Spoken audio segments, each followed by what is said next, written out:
Hello! Welcome to Stories for Wonderful Children. I'm Dan Wendelin, your host and storyteller. Years ago, I began recording the bedtime stories I told my children every night. Now, we would like to share those stories with you.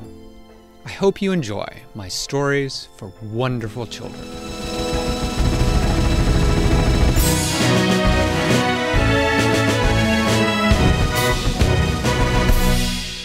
Winella stood at the edge of the woods and looked down. Mountains. Well, she was in a woods in the mountain, and looked down at the clearing below. Never told us. She could see the big robot that looked just like the one that she had seen robbing the bank. And she could see a castle. It was the strangest castle she had ever seen, though. It was entirely black, and it did not appear to be built out of anything that Winella recognized. The walls were smooth and shiny, and didn't appear to be made out of metal, or of stone, or of bricks, or of wood. The windows of the castle seemed to glow with a faint, faint blue light. Winella looked back at Fanbot. Any idea what that is? Fanbot paused for a minute. I'm really not sure, it said finally. It seems somehow familiar, but no, I don't know. Winella said, well, I suppose there's only one way to find out. And she started down the hill. She was at first a little bit worried because of the big robot that was moving around, but it seemed to ignore her. She wasn't sure whether she was too small for it to notice, or whether it just didn't consider her a threat. Anyway, she walked down and into the clearing where the castle was, and then she walked up to the door and rang the doorbell, with the little purple Fanbot following her. The doors of the castle swung open, and she heard a voice say, "Come in. You may proceed directly ahead to the blue room." Winella walked in and walked down a long passageway. There were a number of doors off the passageway, and each door was a different color. She passed purple, orange, green, yellow, red, and finally a door on the right that was blue, which she sort of assumed must lead to a blue room. She opened it and walked in. There was a man inside. He was sort of medium height and had brown hair and sort of a little bit of a smile on his face. He wore glasses, and he was dressed in dark blue. He had blue jeans on and a dark blue shirt, and sort of a funny-looking blue hat on his head that sort of looked like a squashed pyramid. And Winella walked in. She said, "Hello, I'm Winella. Who are you?" And the man said, "Well, my name is Garen." And Winella said, "Oh, you're the missing technomage." And Garen said, "Did you come looking for me?" And Winella said, "I did. I was wondering about your robot." And Garen said, "That robot? That's the first robot I ever made. Thank you for bringing him back to me." Winella said, "What?" Garen nodded towards the purple Fanbot. He said, "That one. That's the first robot I ever made that could think for itself." Said, "But he escaped a long time ago, and I haven't seen him in years." "Oh," said Winella. "Well, he lives with me now. I wasn't really actually bringing him back to you. Of course, if he wants to stay, that's fine." Garen frowned a little bit, and he said, "So, if you weren't coming to bring my robot back to me, what were you coming for?" And Winella said, "Well, that big robot you have outside?" Garen said, "Yes." Winella said, "Well, a robot that looked a lot like that one robbed a bank a few days ago, and the police asked me to help them solve the mystery." Well, actually, they didn't ask me, but they sort of agreed to let me help them. Garen said, "Oh, I was afraid of that. Robot number 52 looks just like that robot outside. He's no robot number 49. 52 has been missing for several days. I had just finished work on him, and his personality circuits were a little not quite finished yet, and I was afraid he might have gotten himself into some trouble." Winella said, "Well, he did. He kidnapped some people, and he robbed a bank." Garen frowned and said, "Oh dear." He said, "And did they catch him?" "No," said Winella. "He just sort of disappeared." "Ah, yes," said Garen. He used his teleportation device. What's that? Said Winella. Well, your little purple friend there is equipped with one. Oh, said Winella, you mean that's how he moves us from place to place?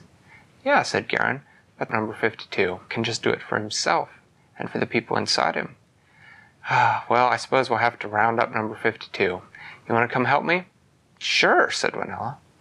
So together they went outside, and Garen yelled up to robot number 49. He said, Hey, we gotta go get number 52. Robot number 49 bent down and down and down and down. Was it a tall robot? Oh, it was a very tall robot. It was as tall as a very tall building. About as tall as a, remember how big... 25 floor... No, not quite that tall, but remember how big the tree outside our house was? The one out front before we had to cut it down? Yeah. It's about that tall. Wow. Yeah. So he bent down and down and down and down until his head was finally right at the ground, and then a little cockpit opened, and they all climbed inside. Cockpit. It's a place where you can ride if you're going to drive something. So, said Winella, why do you live out here by yourself? Oh, so that I can do my experiments with my technomagic, said Garen. The people at the Technomage Academy, they didn't believe me that we could make robots that could think for themselves. And I was getting tired of being there where nobody believed me, so I decided to come work out here by myself, where no one would bother me and where I could conduct my experiments. Of course, experiment number 52 didn't turn out so very well. Well, Winella said, how are you going to find him? Oh, said Garen, that's easy. All of my robots have a built-in homing device. Here, we'll just call it up on this map. And he called up a map. 49, show us where number 52 is. And on the map, a bunch of little lights appeared.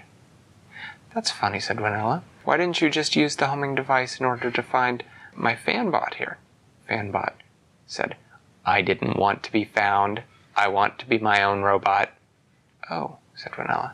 Yeah, said Garen, I think I built a little too much independence into that one. But anyway, I suppose if he's living with you, he's not doing any harm. He's behaving himself, isn't he? Actually, said Winella, until 2 days ago, I didn't know he was anything other than an ordinary ceiling fan. Well, said Garen, I guess he's very good at disguising himself, isn't he? I am, thank you, said the purple fanbot. Anyway, I deactivated it. Huh. They looked at the map. Deactivated what? His homing device. That Garen could have used to find out where he was. They looked at the map. They did not see a dot for robot number 52. Uh-oh, said Garen. I wonder if he's figured out how to deactivate his homing device, too. Well, said Winella, where would you go if you were a robot and wanted to hide? I don't know, said Garen. I'm not a robot. Winella turned to the purple fanbot. She said, well, what about you? When I was first trying to decide where to go, I went and hid in the robot junkyard. I just pretended to be another piece of junk. Say, said Garen, that's not a bad idea. Let's go there. And robot number 49 hummed for a moment, and then Winella could sort of see a shimmer of colors outside, sort of like the shimmer of colors that happened when the fanbot spun really fast in order to let her go someplace. And then the colors faded, and they were standing in the middle of a junkyard full of junk robots. Robot 49 began to stomp through the junkyard. They were looking and looking. Winella looked over to one side, and she saw a familiar-looking foot. She said, hey, I think that's him. See, he's hiding under that pile of junk. You're right, said Garen. 49, can you attach this device to him before he has a chance to teleportate away? And 49 reached slowly down and grabbed a little chip and then flipped it onto number 52's foot and then tackled him. And Winella and Garen put on their seatbelts because things got very rough while the two robots wrestled. And then robot number 49 said, I've got him. And robot 49 pressed a button that was hidden on the back of robot 52, and robot 52 stopped moving. Winella said, well, it's time to take him to the police. Oh, we can't take him to the police, said Garen. If we take him to the police, they'll disassemble him. No, I just need to work on him a little more. Winella said, but isn't he dangerous? No, said Garen. I'll keep him from getting away. I promise. I don't know, said Winella. I told them I'd help. Said Garen. Well, I tell you what. I'm going to completely take out his circuits to give him a personality, and rework them so that he doesn't do bad things anymore, like rob banks or kidnap people. And I will give you his old circuits to take into the police while I make new ones for him. Will that be a compromise? Winella said, that's acceptable. And so they got out, and Garen pressed a little panel on the back of Robot 52, and he took out a computer chip, a big one, about this big, about the size of a big waffle. And he handed it to Winella, and he said, there, if you give that to the police, they'll know that the robot isn't going to cause any more trouble. Okay, said Winella. She stuck out her hand. Well, it was nice meeting you, Garen. He said, well, it's nice meeting you, Winella. Come back and visit sometime, won't you? Bring that little fanbot. I'd love to hear what he's been up to. I told you what I've been up to. I've been being her ceiling fan. Right, said Garen. Okay, well, if that makes you happy. It does. I like being a ceiling fan. Okay, said Garen. She's actually her ceiling fan on the ceiling. Yes. And so the fanbot sat down on the ground, and its blades began to spin, and Winella could see the police station on the other side of the blades, and she jumped through. The fanbot had like little red eyes or something like that. I think its eyes were red, actually. Little teeny tiny ones. But the rest of it was purple. She stepped through, and she was standing right there next to Sergeant Moore at his desk, and he said, ah, where'd you come from? And she said, I just got here. He frowned at her for a second. He said, okay. She said, here. This is the personality circuits of the Robot 52. He won't be causing any more trouble. Can you tell me any more? Said Officer Moore. No, said Winella. I promised. Officer Moore said, well, let me get this checked. You have a seat. You want some hot chocolate or something? Sure, said Winella. Sergeant Moore pressed a button on the side of his desk, and a little compartment on the side of the desk opened, and hot chocolate poured into a cup. And then he handed it to Winella. She sat there and sipped her hot chocolate. It was really very good. It made her tummy rumble, reminding her that she had not had lunch yet.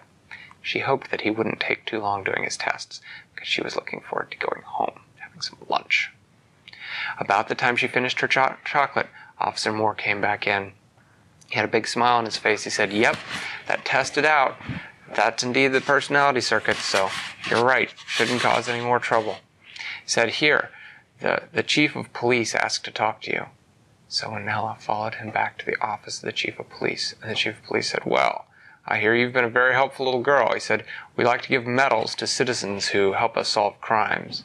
And he reached into his desk and he pulled out sort of a velvety case, and inside it was metal. It was gold, and it said, Official Auxiliary Police Officer of Techall. And Winella said, thank you, I'll wear it with pride. And she pinned it on her shirt. And then she and the fanbot went outside, and Winella said, you know, I don't think I'll really wear this. Would you like it? And the fanbot said, sure. And so she gave it to him. And then he sat down on the sidewalk, and his blades began to spin faster and faster. What did he do with the thing? Did he, like, pin it onto his nose, or where did he put it? You'll hear in a second. And Winella looked down into the blades as the image shimmered and appeared, and found that she was looking down on her own bed in her own room, and she jumped through the hole and landed on her bed. And then, as she laid back on her bed and looked up, she saw that her ceiling fan was back in place, still spinning just very slowly, but looking just like a ceiling fan. But she knew that it had not all been her imagination, because right there in the middle of her purple ceiling fan was a little gold medal. And she smiled and went downstairs for her lunch. Thanks for listening to Stories for Wonderful Children. I created today's story, but questions and witty commentary were supplied by my children. The music was created by Brandon Thompson. If you enjoy the show, please tell someone about it or leave a review on your podcast provider. Our website is storiesforwonderfulchildren.com, and you can also find us on most social media.